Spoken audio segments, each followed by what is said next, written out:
menggerakkan hati. Negeri ini memanggilmu kawan. Belajar bergerak berbagi untuk negeri. Guru penggerak majukan pendidikan. Guru penggerak menghamba para murid. Kreatif rancang pembelajaran. Hargai potensi, tingkatkan prestasi. Lahirkan profil pelajar Pancasila. Belajar bergerak berbagi untuk negeri. Kita menjalin kolaborasi.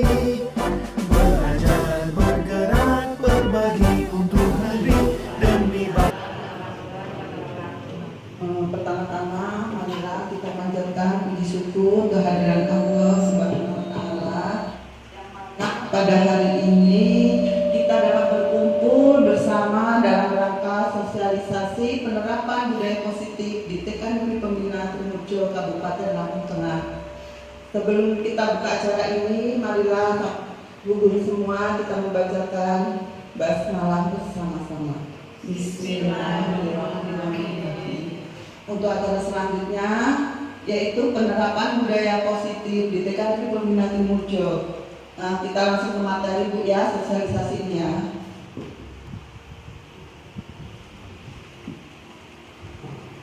Sosialisasi penerapan budaya positif di TK Negeri Pembinaan Tumurjo dengan pemateri Ibu Rani Aristina SPD AUD, Ibu Rizky Devira Fitriani SPD, Ibu Marianti SPD AUD, Ibu Rani Arianti SPD AUD.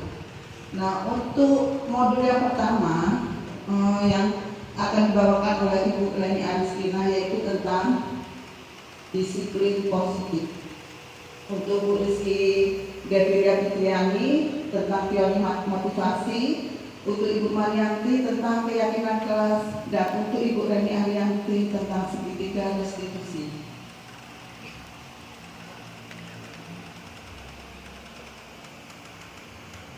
Untuk yang modul pertama ya Bu ya, adalah disiplin positif. Apakah makna dari disiplin positif? Berasal dari bahasa Latin yang namanya disciplina, yang artinya belajar. Makna asal dari kata ini berkonotasi dengan disiplin diri dari murid-murid Socrates dan Plato. Disiplin diri membuat orang menggali potensinya menuju sebuah tujuan apa yang dia hargai. Namun dalam budaya kita, makna kata disiplin telah berubah menjadi sesuatu yang dilakukan seseorang pada orang lain untuk mendapatkan kepatuhan. Kecenderungan umum adalah menghubungkan kata disiplin dengan ketidaknyamanan, bukan dengan apa yang kita hargai atau pencapaian suatu tujuan mulia. Jadi Bu, di sini disiplin positif ini kalau untuk di TK bisa kita lakukan dengan cara pembiasaan. Sebenarnya kita sudah melaksanakan terus ya Bu ya disiplin positif. Misalnya kita berdiri di depan pintu gerbang untuk menyambut kedatangan anak dengan mencium tangan guru dengan mengucapkan Assalamualaikum, itu sudah termasuk disiplin positif. Membuang sampah pada tempatnya, kita sudah mengajarkan anak-anak biasanya di Jumat bersih. Kita bersama-sama Bu Guru bersama-sama dengan anak-anak yang lain, anak-anak unit melakukan Jumat bersih dengan membersihkan lingkungan sekolah yang ada di tempat kita ini supaya sekolahnya menjadi bersih. Terus untuk budaya antar menunggu giliran kita sudah Bu menerapkan setiap kita mau makan kita harus anak-anak harus mencuci tangan, antri menunggu giliran. Terus mau masuk kelas juga kita sudah menerapkan untuk berbaris rapi menuju kelasnya masing-masing. Nah, itulah sebenarnya kita guru TK sudah menerapkan semua ya disiplin positif. Nah, apakah manfaat disiplin positif? Satu, dapat mengatur waktu. Benar nggak Bu? Kalau kita disiplin dapat mengatur waktu. Benar ya Bu ya? Yang kedua, mempunyai tanggung jawab yang tinggi. Benar nggak Bu? Gimana Bu, bener nggak Bu? Nah, dihargai orang lain. Ya, tujuan hidup yang jelas. Nah, itu adalah dari manfaat sikap disiplin kita yang kita terapkan kepada anak kita. Nanti disiplin itu bukan untuk di TK aja Bu, untuk nantinya kita juga menerapkan disiplin positif. Itu bukan dari kita mulai dari sejak dini. Nah, ini nilai-nilai kebajikan universal. Nilai-nilai kebajikan adalah sifat-sifat positif manusia yang merupakan tujuan mulia yang ingin dicapai setiap individu. Nilai-nilai tersebut bersifat universal dan lintas bahasa, suku, bangsa, agama maupun latar belakang. Setiap perilaku atau perbuatan memiliki suatu tujuan sesuai dengan Dr. William Burser pada teori kontrol tahun 1984. Dengan mengaitkan nilai kebajikan yang diyakini seseorang, maka motivasi intrinsiknya akan terbangun, sehingga menggerakkan motivasi dari dalam untuk dapat mencapai tujuan mulia yang diinginkan, menurut Diane Goshen 1998. Nilai-nilai kebajikan yang dicapai oleh setiap anak Indonesia kita kenal dengan profil pelajar Pancasila. Kita sudah belajar ya Bu, profil pelajar Pancasila. Itu ada 6. Beriman, bertakwa kepada Tuhan Yang Maha Esa dan berakhlak mulia, mandiri, bernalar kritis, berkebinekaan global, bergotong royong dan kreatif. Semua kalau kita dulu TK itu sebenarnya sudah menerapkan apa yang dimaksud dengan profil pelajar Pancasila. Kita sudah beriman, anak-anak sudah diajarkan mandiri, sudah bisa bernalar kritis, berpikiran global, bergotong royong dan kreatif. Nah, inilah pemaparan dari disiplin positif yang saya sampaikan.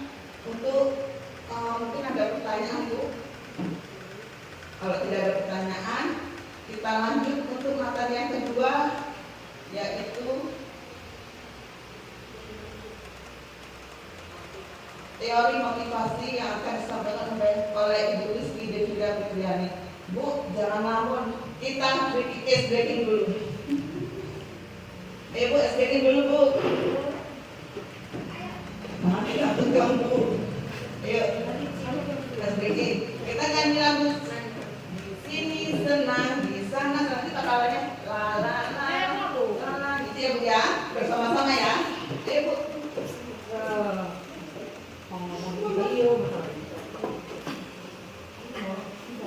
Satu, dua, tiga. Di sini senang, di sana senang, di mana-mana hatiku senang, di rumah senang, di sekolah senang, di mana-mana hatiku senang. La la la la la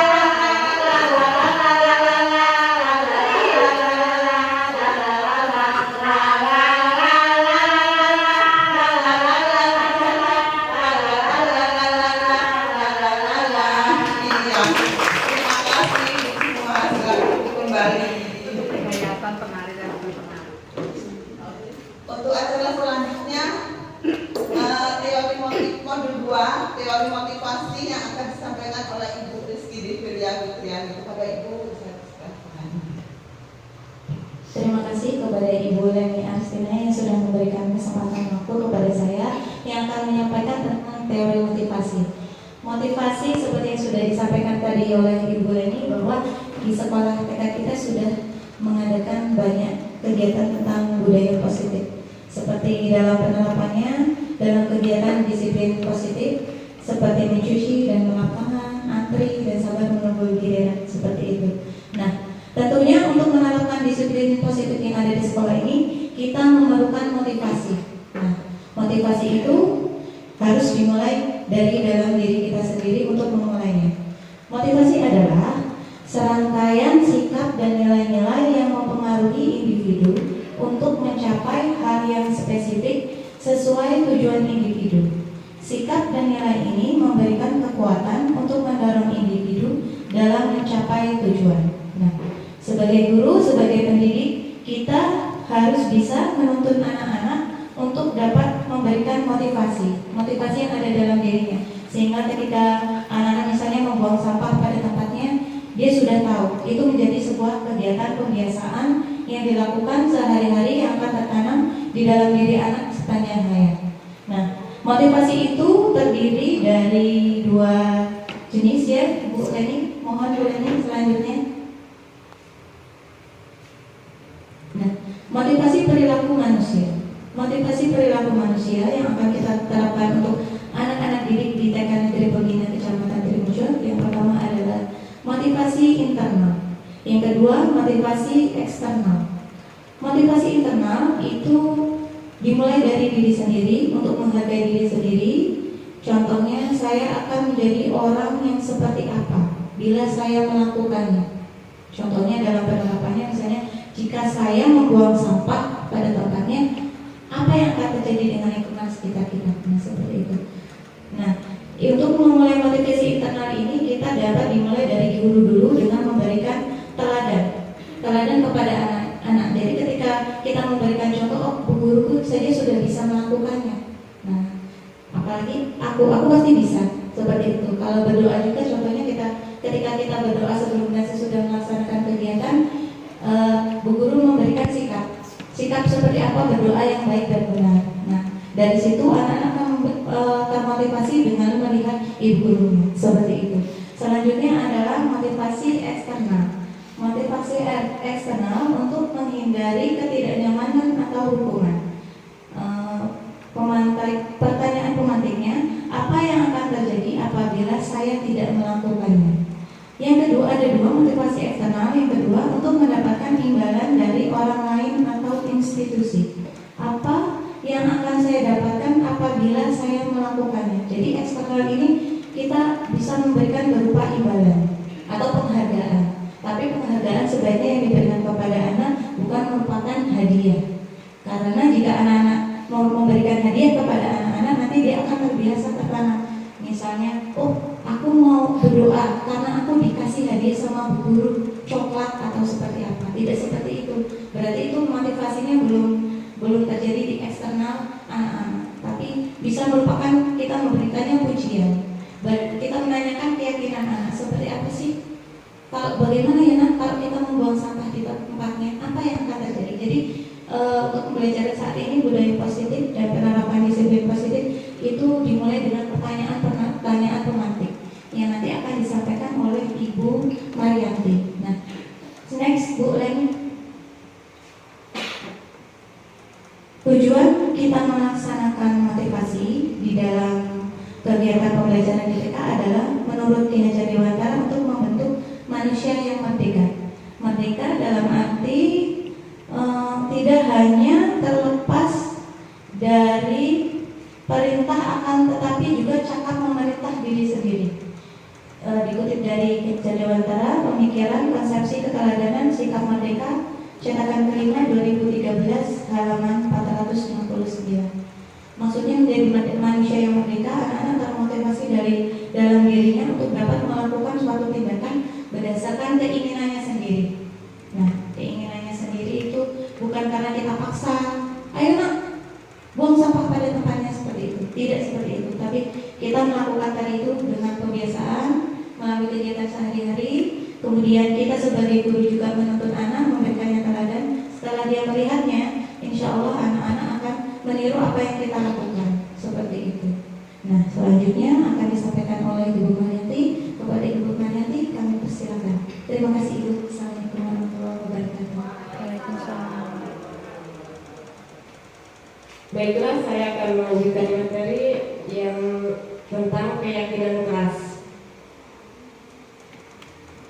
Keyakinan kelas merupakan sesuatu yang dapat diterapkan di lingkungan kelas tersebut. Membuat keyakinan kelas melibatkan semua warga kelas melalui kegiatan curah pendapat. Keyakinan kelas ditinjau dari kembali dari waktu ke waktu. Di sini Ibu membuat keyakinan kelas. Sudah pernah kan Bu ya membuat keyakinan kelas kemarin itu? Bukan pendapat dari anak-anak kan untuk membuat keyakinan kelas. Ya. Nah, di sini ada budaya positif. Yang mendukung budaya positif yaitu lingkungan positif yang dalam lingkungan positif itu semua warga sekolah. Kemudian dari lingkungan positif ke keyakinan kelas. Selanjutnya yaitu peraturan kelas. Peraturan kelas ini dibuat oleh kesepakatan bersama dan dilaksanakan oleh kita semua warga sekolah. Di sini ada contoh kesepakatan kelas TK Dharma Wanita Persatuan 1. Yang pertama, datang tepat waktu, mengucap salam, menjaga kebersihan sekolah. Selanjutnya berdoa sebelum dan sesudah kegiatan. Kemudian aktif dalam pembelajaran. Yang terakhir tertib. Itu contoh keyakinan kelas, Bu. Keyakinan kelas itu sebaiknya dibuat jangan banyak, sedikit aja supaya anak mudah ingat tentang keyakinan atau kesepakatan kelas. Di sini ada tabel peraturan dan keyakinan kelas. Kalau peraturan selalu kembalikan buku ke tempatnya, sedangkan keyakinan kelas tanggung jawab. Kemudian dilarang mengganggu orang lain. Kalau keyakinan kelas menghormati orang lain. Kemudian hadir sekolah 15 menit sebelum pembelajaran dimulai. Kalau keyakinan kelas itu menghormati orang lain, berkomitmen. Kemudian dilarang melakukan kekerasan. Keyakinan kelas keselamatan, menghormati orang lain. Peraturan dilarang menggunakan narkoba. Keyakinan kelas kesehatan. Berganti atau menunggu giliran. Keyakinan kelas menghormati orang lain. Bersabar. Terus yang selanjutnya gunakan masker. Keyakinan kelas kesehatan dan keselamatan. Yang terakhir jangan berlari di kelas atau koridor. Keyakinan kelas keselamatan dan keamanan. Kalau keyakinan kelas itu kita menggunakan bahasa yang positif.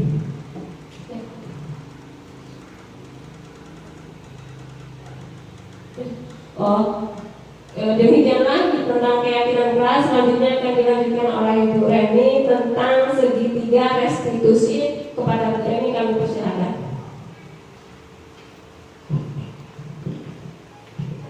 Terima kasih banyak sudah memberikan kesempatan kepada saya. Ibu silakan dimakan, boleh, biar nggak terganggu. Selanjutnya saya akan menyampaikan materi tentang segitiga restitusi. Apa itu restitusi? Restitusi di sini adalah proses menciptakan kondisi bagi murid yang memperbaiki kesalahan mereka, sehingga mereka bisa kembali pada kelompok mereka dengan karakter yang lebih kuat. Restitusi juga merupakan proses kolaboratif yang mengajarkan murid untuk mencari solusi untuk masalah mereka dan membantu murid berpikir tentang orang seperti apa yang mereka inginkan menjadi tujuan mulia dan bagaimana cara harus memperlakukan orang lain. Johnson 2004. Nah, di sini Bu, ketika kita mengajarkan tentang segitiga restitusi ketika anak-anak membuat kesalahan. Contohnya seperti ketika kegiatan main berlangsung, anak-anak ada yang berebut mainan. Sebagai guru kita wajib mengingatkan mereka dengan cara ada pertanyaan-pertanyaan yang membuat mereka berpikir untuk mencari solusinya sendiri. Bukan kita harus langsung mengucap tidak boleh berantem, tidak boleh rebutan. Jadi kita harus tahu triknya. Kita harus memberikan pertanyaan-pertanyaan pematik kepada mereka. Contohnya seperti ini. Kenapa mainan untuk rebutan? Nanti anak satu dengan satunya jawabannya berbeda. Kemudian harus bagaimana biar nggak rebutan? Dia nanti berpikir lagi, barengan Bu Guru atau jawabannya apa? Nah, dengan begitu mereka akan berpikir untuk memecahkan masalahnya sendiri. Kemudian mengajarkan murid mencari solusi untuk masalah mereka. Tadi sudah ya Bu ya. Kemudian bisa kembali ke kelompok mereka dengan karakter yang lebih kuat. Ketika mereka bisa memecahkan masalahnya sendiri, anak-anak bisa kembali dengan sejatinya dengan dia memberikan apa ada yang mengalah kepada kawannya atau bermain bareng-bareng. Jadi dia bisa legowo dengan pemikiran sendiri, bukan dari guru, pemikiran dari guru, karena pikiran dari mereka sendiri. Next, boleh. Ciri-ciri restitusi ada 9 di sini. Yang pertama, bukan untuk menebus kesalahan, namun untuk belajar dari kesalahan. Kemudian yang kedua, memperbaiki hubungan. Yang ketiga, tawaran bukan paksaan. Kemudian yang keempat, restitusi menuntut untuk melihat ke dalam diri. Kemudian yang kelima, restitusi mencari kebutuhan dasar yang mendasari tindakan. Yang keenam, restitusi diri adalah cara yang paling baik. Kemudian yang ketujuh, restitusi fokus pada karakter bukan tindakan. Yang kedelapan, restitusi fokus pada solusi. Yang kesembilan, restitusi mengembalikan murid yang berbuat salah pada kelompoknya. Nah, di sini seperti yang sudah saya jelaskan tadi, jadi ketika anak-anak berbuat kesalahan, anak-anak mencari solusinya sendiri dari pertanyaan-pertanyaan pemantik dari guru, supaya mereka bisa mengetahui solusinya sendiri, kemudian kembali ke sejatinya anak-anak tersebut. Next, Bu. Nah, ini gambaran tentang segitiga restitusinya, Bu. Ada segitiga, kemudian ada nilai-nilai apa yang telah kita sepakati, kemudian kamu ingin menjadi orang seperti apa, kemudian kamu bukan satu-satunya yang pernah melakukan ini, kemudian setiap orang pasti pernah melakukan kesalahan, kemudian adakah cara lain efektif untuk mendapatkan apa yang kamu butuhkan, kemudian kamu tentu punya alasan mengapa melakukan itu. Nah, seperti itu, Bu. Ini sepertinya pertanyaan pemantik yang harus kita ucapkan, kita harus langsung memberi solusi kepada anak-anak langsung. Next, Bu. Di sini menstabilkan identitas yang selanjutnya. Untuk membuat anak yang merasa gagal karena berbuat salah menjadi positif terhadap dirinya. Jadi ketika anak-anak berbuat salah itu, dia tidak merasa kalau kita guru yang menentukan yang salah kamu, berarti kamu harus minta maaf. Berarti kan kita menyalahkan anak-anak. Harusnya dia menyadari dari dirinya sendiri supaya tidak merasa disalahkan oleh orang lain. Kalau dia sadar dari dirinya sendiri, dia tidak akan terbebani. Guru berkata, berbuat salah itu hal yang manusiawi. Tidak ada manusia yang sempurna. Bapak atau ibu juga buat salah. Kita pasti bisa menyelesaikan permasalahan ini. Bapak ibu tidak tertarik untuk mencari tahu siapa yang benar, siapa yang salah. Bapak ibu lebih tertarik untuk menyelesaikan masalah. Kalau kamu menyalahkan dirimu sendiri terus menerus, apakah kamu bersikap baik pada dirimu sendiri? Jadi sebagai guru hendaknya kita tidak langsung menyalahkan anak-anak ketika anak-anak berbuat salah. Kita harus memberikan pertanyaan-pertanyaan kepada mereka supaya mereka sadar akan kesalahannya sendiri. Next, Bu. Selanjutnya, validasi kebutuhan. Membantu siswa mengenali basic need atau kebutuhan yang ingin dipenuhinya ketika melakukan kesalahan itu. Pada dasarnya, setiap tindakan manusia tujuannya adalah memenuhi basic needs atau kebutuhan tadi.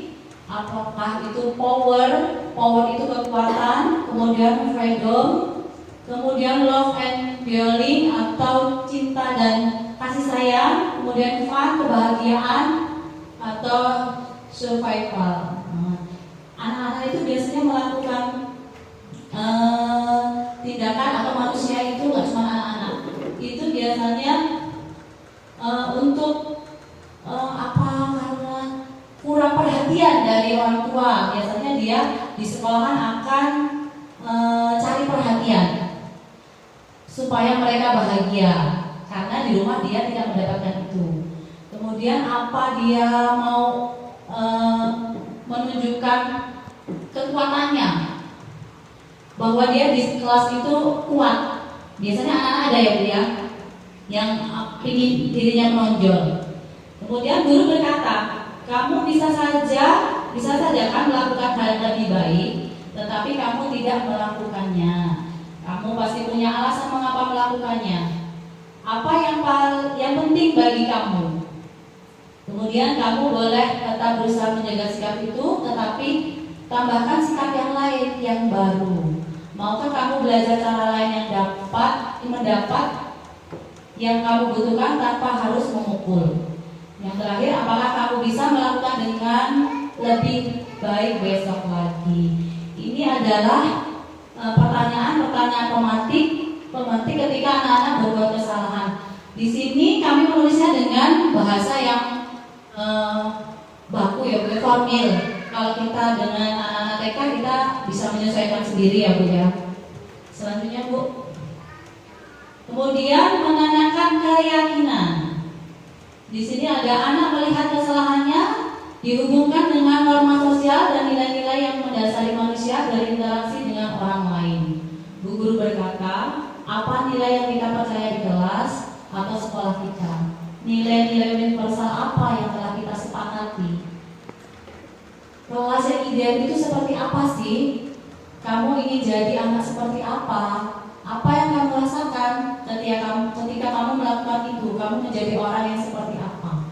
Nah, ini juga pertanyaan-pertanyaan yang biasanya kita tanyakan ketika kita membuat keyakinan kelas. Selanjutnya Bu. Ini yang terakhir yaitu intervensi 30 detik. Ini juga isinya pertanyaan-pertanyaan otomatis Bu, yang bisa kita tanyakan kepada anak-anak ketika mereka berbuat yang kurang baik. Salah satunya di sini ada salah berapa ya? Salah banyak nih.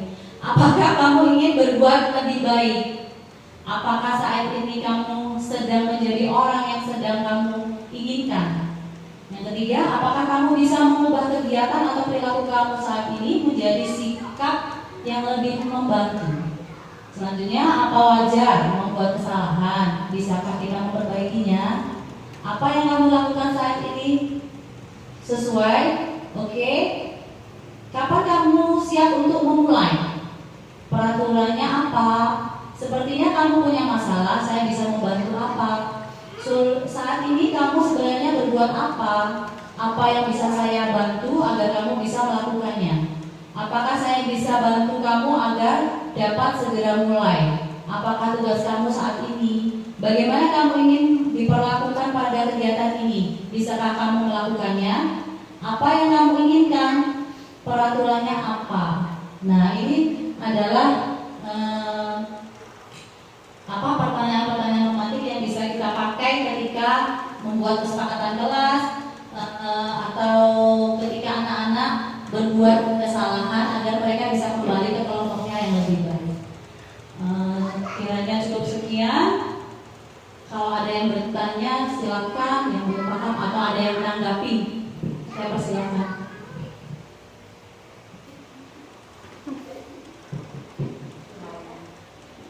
Ibu semuanya atau Bu Susi mau menanggapi?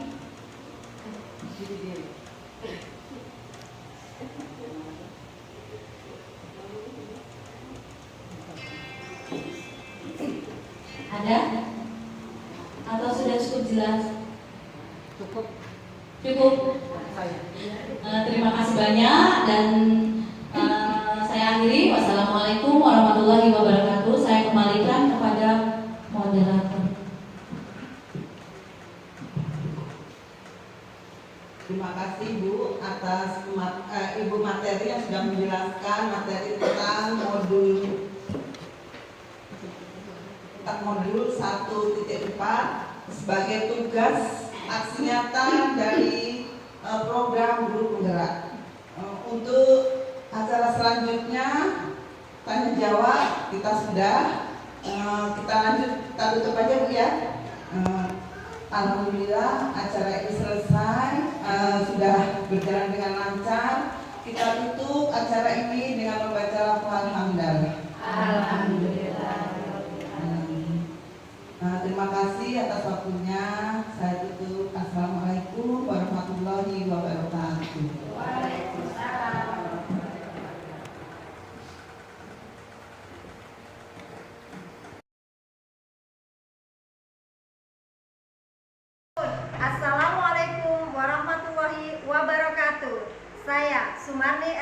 MM, Kepala TK Negeri Pembina Trimurjo, Kecamatan Trimurjo, Kabupaten Lampung Tengah. Setelah saya mengikuti sosialisasi penerapan budaya positif yang dilaksanakan oleh CGP Angkatan Kelima TK Negeri Pembina Trimurjo, saya begitu memahami apa yang sudah disampaikan tentang pembiasaan yang diterapkan untuk anak-anak di sekolah. Harapan saya kepada CGP lebih semangat, lebih maju, lebih bergerak, dan lebih tergerak. Wassalamualaikum warahmatullahi wabarakatuh. Assalamualaikum warahmatullahi wabarakatuh. Saya Ibu Susiriani SPDI. Saya adalah guru kelas dari TK Negeri Pembina Trimurjo. Pada hari ini saya berkesempatan untuk mengikuti sosialisasi penerapan budaya positif di TK Negeri Pembina Trimurjo, Kabupaten Lampung Tengah yang diadakan oleh guru pembina. Saya sangat bersyukur dan sangat senang sekali diberi kesempatan untuk bisa bersosialisasi bersama. Dan adanya sosialisasi ini kita bisa menerapkan budaya positif kepada anak, yang mana itu akan dimulai dari diri kita sendiri. Yang mungkin selama ini motivasi kita antar guru mungkin bisa berbeda. Dengan adanya ini kita bisa membuka satu persepsi. Yang tujuannya semua ini adalah untuk kemajuan anak dan untuk bisa mendidik anak, membiasakan anak dalam penerapan budaya positif dari usia dini. Semoga ini bisa berlanjut dan tidak putus sampai di sini. Semoga ini bisa menambah ilmu kita dan bisa kita sama-sama menerapkannya, baik dulu kita sebagai guru maupun sebagai anak-anak didik kita juga. Terima kasih. Assalamualaikum warahmatullahi wabarakatuh. Assalamualaikum warahmatullahi wabarakatuh. Saya Ibu Lina, guru TK Negeri Pembina. Alhamdulillah, dengan mengikuti sosialisasi penerapan budaya positif di TK Negeri Pembina, alhamdulillah selama ini kami selalu menerapkan budaya positif. Semoga kedepannya di TK Negeri Pembina akan lebih maju dan lebih semangat lagi dalam menerapkan sosialisasi penerapan budaya positif. Terima kasih. Assalamualaikum warahmatullahi wabarakatuh. Saya wali murid dari Viola. Saya telah mengikuti sosialisasi budaya positif. Saya jadi mengerti tentang cara menerapkan cuci tangan dan mengucap salam dan membuang sampah. Saya akan menerapkan di rumah. Untuk guru-guru TK Negeri Pembina, semangat!